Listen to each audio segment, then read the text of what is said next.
Carpet पर लगने वाले दाग हमें परेशान कर देते हैं, क्योंकि कारपेट को उठाकर धोने का तो सवाल ही पैदा नहीं होता। बड़ा मुश्किल लगता है। कभी कभी तो हो सकता है, लेकिन डेली ये काम नहीं हो सकता। तो आज की वीडियो में जी इन ज़िद्दी दागों का ज़बरदस्त किस्म का हल होने वाला है।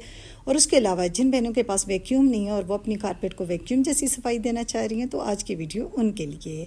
तो यहाँ पर जी देखें, मेरा इतना गंदा पंखा, और मैंने पंखे को साफ़ करने की हज़ारों वीडियोज़ देखी हैं, मगर आज मैंने कैसे साफ़ किया है तो वो भी तरीका मैं आपके साथ शेयर करूँगी, क्योंकि मेरे ख्याल में घर में सबसे मुश्किल काम ये जो पंखों को साफ़ करना है। तो चलें स्टार्ट करते हैं अपनी वीडियो।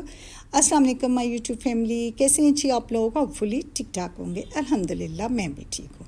तो जनाब, आपको नज़र आ रहे हैं मेरे हाथ में 3 ब्रश। ये वाला जो ब्रश है ये वाशरूम धोने के काम आता है, तो आप एक नया ख़रीद कर अपनी कारपेट्स के लिए रख लें। ये काम क्या करेगा मैं आपको बताती हूँ। इसके अलावा जी एक ये छोटा ब्रश है, ये वाशरूम धोने वाला ब्रश मैंने बिल्कुल नया रखा है और आपके सामने मैं ये खोल रही हूँ। ये भी बहुत ज़बरदस्त काम करेगा। और यहाँ पर एक लंबी डंडी वाला ब्रश है, सबसे बेहतरीन मुझे ये लगा, ये मैं प्रेफर करती हूँ। आप एक बार ख़रीद लें तो ये तो बहुत सालों साल चल जाते हैं, इसलिए आपको रोज़ रोज़ ख़रीदने की ज़रूरत तो है नहीं। ये जो छोटा ब्रश जो आपको साथ पड़ा हुआ नज़र आ रहा है, बल्कि ये जो मैं आपको बता रही हूँ, तो काम इससे भी चल जाएगा। इवन अगर आपके पास ब्रश नहीं है तो आप कंघी से भी ये काम चला सकते हैं, मगर सिर्फ मसला ये है कि छोटी डंडी से बंदा थकता बहुत है। फिर उसके अलावा ये वाला भी बेहतर है, लेकिन सबसे बेहतरीन काम ये वाला करेगा। तो यहाँ पर जी मैं सबसे पहले कारपेट से हम बाल साफ़ करेंगे, क्योंकि कारपेट पे इतने बाल चिपके होते हैं। और जब हम झाड़ू लगाते हैं, ऐसे ही उठा के हमने झाड़ू लगा दिया तो वो बाल झाड़ू के साथ तो बिल्कुल नहीं निकलते, बल्कि कारपेट पर ही वो कारपेट के साथ ही लिपटते जाते हैं, बैठते जाते हैं और वहाँ पे गुच्छे जमा हो जाते हैं। तो आपने करना क्या है कि सबसे पहले आपने सारी कारपेट पे, जैसे हम वाइपर फेरते हैं, अपने पानी साफ़ करते हैं वाइपर से, तो आपने इस तरह सारी कारपेट पे आपने इस तरह इस ब्रश को फेर देना है। मैं और मेरी बेटियां बिल्कुल हम कारपेट पे कंघी नहीं करते, लेकिन उसके बावजूद भी आने जाने से जो बाल गिरते हैं तो वो वाले काफ़ी कारपेट पे जमा हो जाते हैं। अगर हम इनको साफ़ नहीं करेंगे तो बहुत सख्त गंद बन जाता है, और फिर आप जितना भी कारपेट से झाड़ू लगाएं, जो भी करें, तो वो फिर हटते नहीं हैं। तो यहाँ पर जी जो मेरी बहनें, हमने बाल तो अपनी सारी कारपेट से साफ़ कर लिए। जिन बहनों के पास वैक्यूम नहीं है और वो अपने कमरे को वैक्यूम जैसा साफ़ करना चाह रहे हैं, तो सबसे पहले जी ये आपने मोटे तिनकों वाला झाड़ू लेना है। इससे बेहतरीन कोई चीज़ भी नहीं है। ये बहुत ही ज़बरदस्त झाड़ू है। और आपने करना क्या है जी, मोटे तिनके वाले झाड़ू पे पानी डालना है, उसको एक पहले धो लेना है, फिर जो एक्स्ट्रा पानी था आपने उसमें से झाड़ लेना है। और अब जी आप लगाएंगे अपनी कारपेट पे झाड़ू, तो जिस तरह वैक्यूम से डस्ट इधर उधर नहीं उड़ती, वैक्यूम सारी डस्ट खींच लेता है, तो इसी तरह इस झाड़ू से डस्ट इधर उधर नहीं उड़ेगी, बल्कि बहुत सारी डस्ट तो झाड़ू के साथ लग जाएगी। और आपने आधे कमरे में ये झाड़ू लगाने के बाद एक बार फिर इसको धोना है, और काफ़ी डस्ट आप देखेंगे कि बाहर की तरफ भी निकल जाएगी। तो बिजली के बिल बहुत ज़्यादा आते हैं। डेली वैक्यूम करना इजी नहीं है, तो इसलिए कभी कभी तो वैक्यूम अगर आपके पास है तो आप ज़रूर करें, और अगर नहीं है तो फिर ये तरीका बहुत ही ज़बरदस्त है। आप एक बार इस तरीके से कारपेट साफ़ करेंगे तो यकीन करें कि आपको आदत हो जाएगी, और आप कहेंगे कि इससे तो कारपेट इतनी अच्छी साफ़ होती है कि जैसी बिल्कुल नहीं हो जाती है। तो यहाँ पर जी रग्स वगैरह भी मैंने पहले झाड़े उठाए, और फिर उसके बाद अब इनको भी मैं साफ़ कर रही हूँ कि इनके ऊपर भी कुछ ना कुछ बाल वगैरह होंगे। तो यहाँ पर देखें जी, बज़ाहिर साफ़ नज़र आने वाले कमरे में से कितने बाल और कितना ये गंद निकला है। ज़ाहिर कारपेट्स वगैरह रूटीन में साफ़ होती रहती हैं, इसलिए इतना ज़्यादा मेरी कारपेट पे गंद नहीं था, लेकिन बाल बहुत थे। उसके अलावा जी अब करते हैं जम्स का ख़ात्मा और पसीने की स्मेल का ख़ात्मा। तो उसके लिए जी हम डालेंगे, मैंने 2 टीस्पून डाला है इसमें सोडा, और तकरीबन 3 to 4 टेबल स्पून के लगभग मैंने इसमें सिरका डाला है।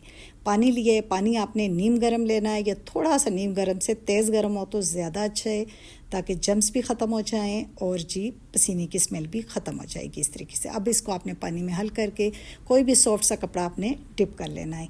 अब कपड़े को आपने कैसे निचोड़ना है? कपड़े को आपने बहुत टाइटली नहीं निचोड़ना, बहुत टाइट ऐसे करके ताकि सारा पानी निकल जाए, बस आपने निचोड़ना है, लेकिन थोड़ा थोड़ा गीला पानी इसमें रहे। उसके बाद जी आपने अपनी सारी कारपेट से इस कपड़े को फेर देना है।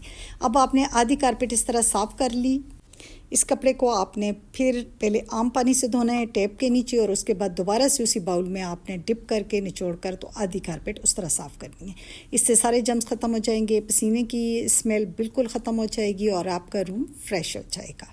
तो अब जी चलते हैं कारपेट्स के दागों की तरफ। अक्सर बच्चों से सालन गिर जाता है, कुछ ना कुछ खाने पीने की चीज़ गिर जाती है। तो यहाँ पर देखें मेरी कारपेट पे एक रग पे और एक कारपेट पे मेरी लिपस्टिक का दाग है। तो अक्सर मतलब होता है ऐसे कि कमरे में कारपेट हो, कुछ ना कुछ बच्चों से गिर जाता है, ख़ुद भी कोई ना कोई चीज़ लग जाती है जो कि हमें बहुत इरिटेट करती है, मगर हम उसको साफ़ नहीं कर सकते। तो यहाँ पर जी हमने लिया है 1 टेबल स्पून से भी थोड़ा ज़्यादा मैंने सिरका डाला है और 1 टीस्पून इसमें मैंने सोडा डाला है। अब ये जो कारपेट का दाग था तो इस पर मैंने लगा कर छोड़ दिया। 10 मिनट तकरीबन आपने छोड़ देना है।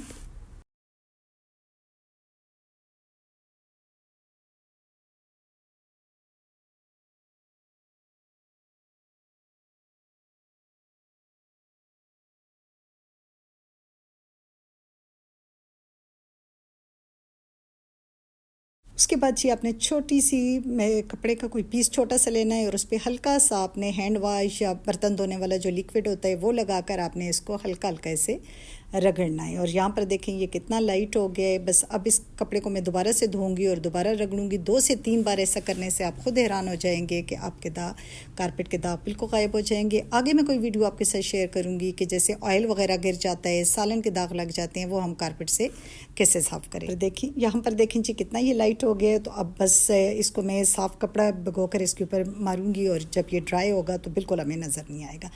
अब अलहदा से रग पे जो दाग था तो उस पर मैंने थोड़ा सा सोडा छिड़का है, 1/2 टीस्पून से भी कम। और अब इसके ऊपर डायरेक्ट मैं थोड़ा सा सिरका डालूँगी। और ये देखें अब मैंने सिरका डाला और आपने तकरीबन 5, 7, 10 मिनट जितना आपके पास टाइम हो आप इसको इसी तरह छोड़ दें। तो थोड़े टाइम के बाद आप देखेंगे कि जब आप इसको रगड़ेंगे तो ये इतना सॉफ्ट हो जाएगा। हालांकि ये वाइट कलर का था और मुझे ये था कि ये तो फैलता ही जाएगा, फैलता ही जाएगा। ज़ाहिर लिपस्टिक फैलती बहुत है, लेकिन ऐसा कुछ भी नहीं हुआ।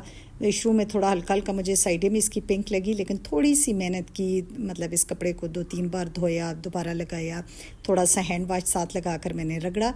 तो करते करते जी ये बिल्कुल लाइट और बिल्कुल तकरीबन ख़त्म हो गया है। पंखे साफ़ करना भी किसी चैलेंज से कम नहीं है। तो ये इतना चैलेंजिंग काम है कि जब पंखे गंदे हो रहे होते हैं तो ऐसे दिल में ये घबराहट होती है कि भाई अब ये बहुत बुरे लग रहे हैं, अब किस तरह साफ़ करें, और काफ़ी मुश्किल भी है। इन पंखों की सफाई के लिए मैंने ढेरों वीडियो देखी कि मैं कैसे इनको साफ़ करूं। अक्सर कहते कि बस जी बग़ैर हाथ लगाए, अक्सर ये थंबनेल पे भी लिखा होता और मैं बड़ी खुश होकर वो वीडियोस देखती कि ऐसे ख्यालों में मुझे होता कि है नीचे खड़े होकर ही हल्का सा डंडा घुमाएंगे तो पंखे चम कर उठेंगे। लेकिन ऐसा बिल्कुल नहीं हो सकता क्योंकि पंखे के पर हिलते हैं तो बिल्कुल जी बेकार है ये। मतलब और कोई तरीका हो ही नहीं सकता जब तक हम पंखों को हाथ में पकड़कर इस तरह साफ़ नहीं करेंगे। तो ये है कि बस इस तरह की वीडियोस बनाने वालों को भी चाहिए कि थोड़ी सी एहतियात करें, अपनी ऑडियंस का टाइम ज़ाया ना करें। तो अब यहाँ देखें मैंने अपनी हेल्पर से हेल्प ली और मेरे पंखे आप बिल्कुल साफ़ हो गए। तो इसके साथ ही मैं अपनी प्यारी बहनों से इजाज़त चाहूँगी। मुझे दुआओं में याद रखना है। Thanks for watching. अल्लाह हाफ़िज़।